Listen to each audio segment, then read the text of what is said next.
When the heat wave strikes Berlin, residents begin to flock to the nearby lakes and forests, seeking respite from the heat and embracing the beauty of nature.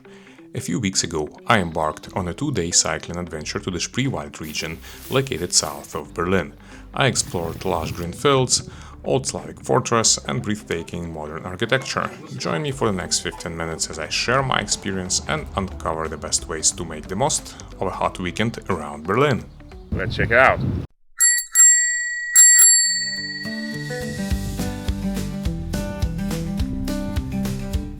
So I'm at starting point in Lubin. The Sorbian countryside is ahead of us. Alright, I found an abandoned house here. It's fully covered with green.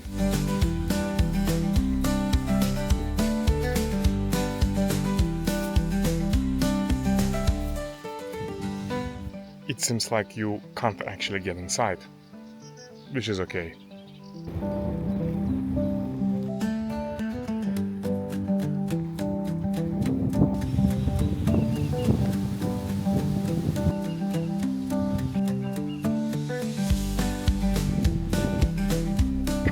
Listen to the sound of nature.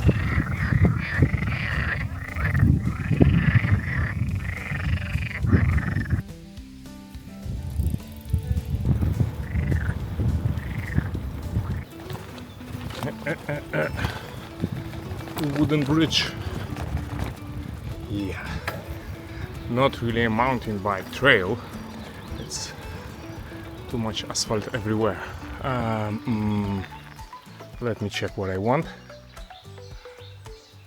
Okay, I definitely want to go to Slavic today, but not directly, through Lubinau and some other small villages and dwarfs. I want to visit everything that is interesting in one shot in the area, which includes a couple of old Slavic dwarfs that are today mainly for the entertainment. Coffee, beer and cucumbers. Let's check them out.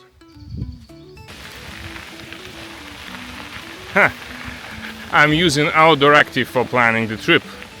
I tried a couple of other apps and I've heard there are better options, but for this trip I stuck with Outdoor Active. It actually can plan the mountain bike routes, which means it tries to find the route with as less asphalt as possible. So, as you may see, that's not an asphalt road, not really a mountain either, but it's something for my wheels for sure. And for the big pain for the ass. Ha ha ha.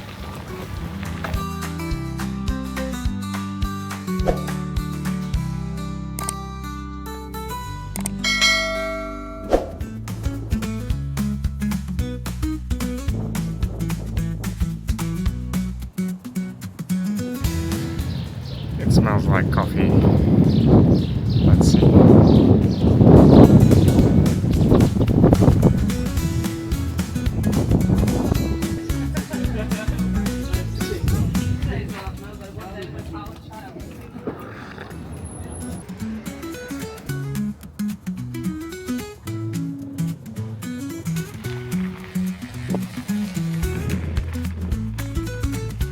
All right. There is a Schloss in Lubinau. It's a hotel today. If you plan something special, you can stay in this hotel. But I'm going to Hafen to show you the boats and how majority of people spend the time here, and then next to the next village.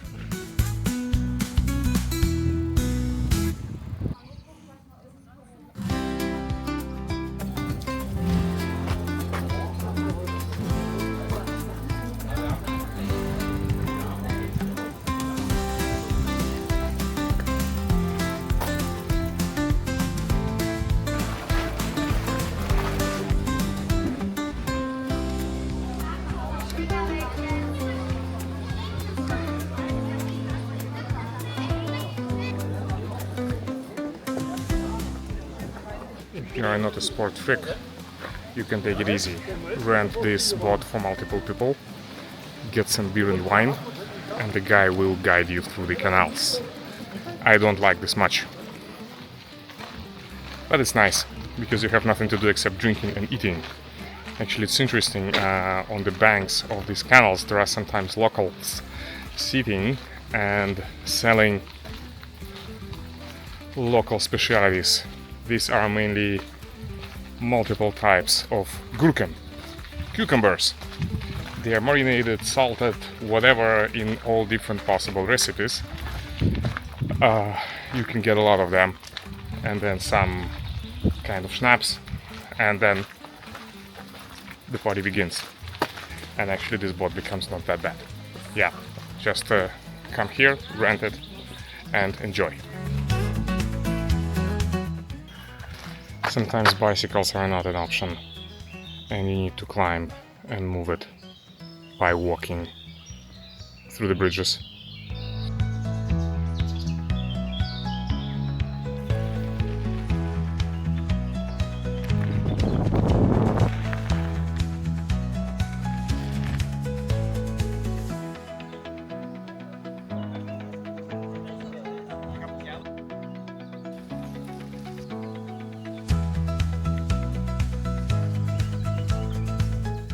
The navi shows me I can't drive further straight ahead.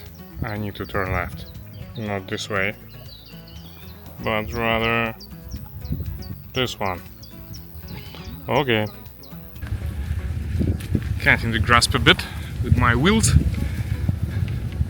but overall it looks like fun. Ugh.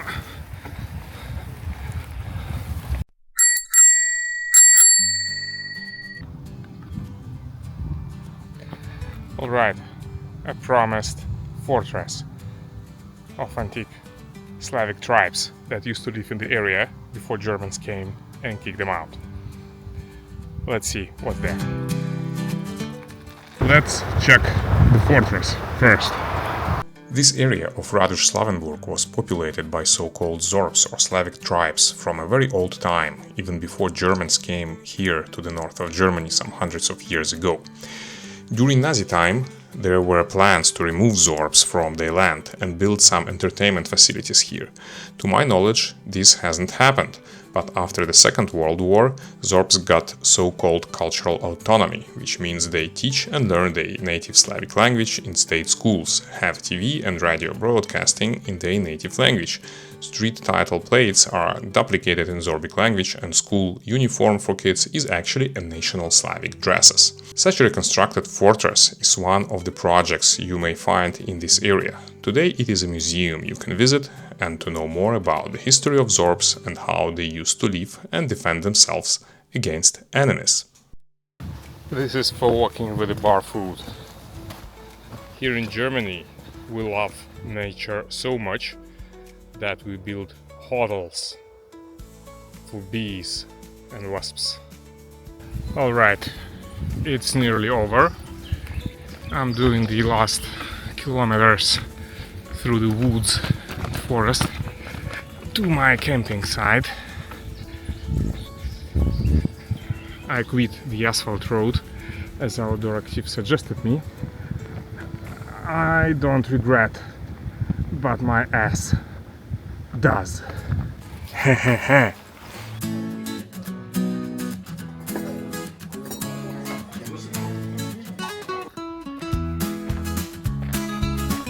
Alright, I finally got to the camping and had my beer. A little bit tired, but not that much. So, it's a nice spot with quite some bike travelers and simply hikers and people who just wanna drink cheap alcohol because it's a nice place, not very expensive. You may have fun and get drunk.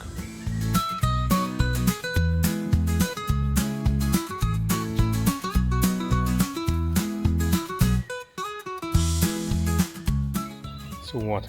I'm leaving this beautiful camping and now I'm going to Cottbus. But before that it's about 25k across the rivers, canals and forests. Let's go.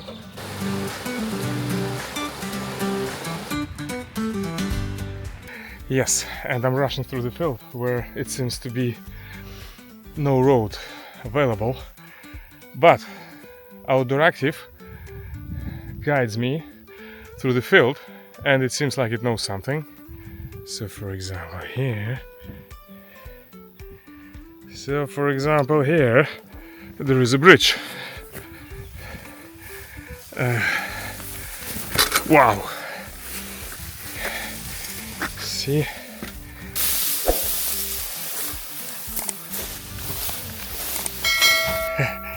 okay, hold on for a minute. I need to get out of this green field to some kind of a road first. So I cut short a bit from this beautiful forest path to the asphalt road. Unfortunately, I'm turning left. Oh yeah, how we like it. I must say this is a bit more expensive dopamine than scrolling your Reels feed, but the complexity is some kind of an amplifying effect. I really like the feeling. Just have a look, and it smells like pine trees.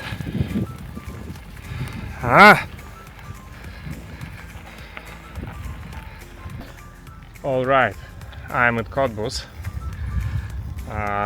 This is the relatively big city in Brandenburg. There is a Brandenburg Technical University here.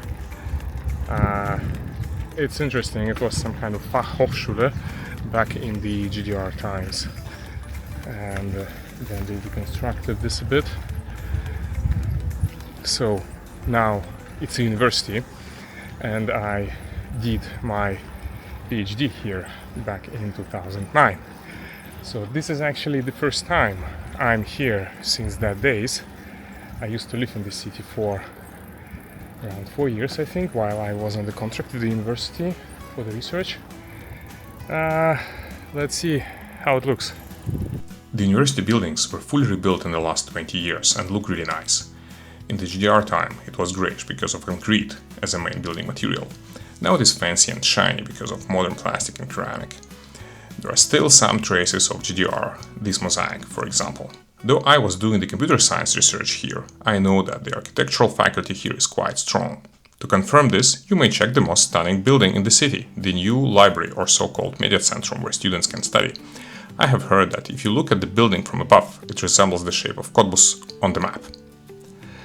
The city of Cottbus itself is nice, there are a lot of students and life is vibrant.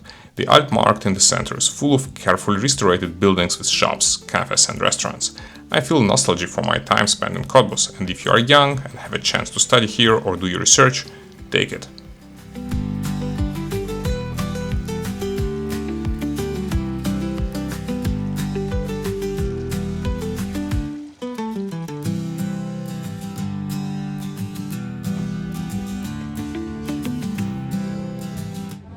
So folks, this is it. I'm having my beer before heading to the train station back to Berlin. I think it was a good start with a tent, bike and for more than 1 day. Next trip is in about a month to the island of Hiddensee on the German Baltic Sea, and then right through Rügen. I'll tell you more about it when I start planning. Stay tuned.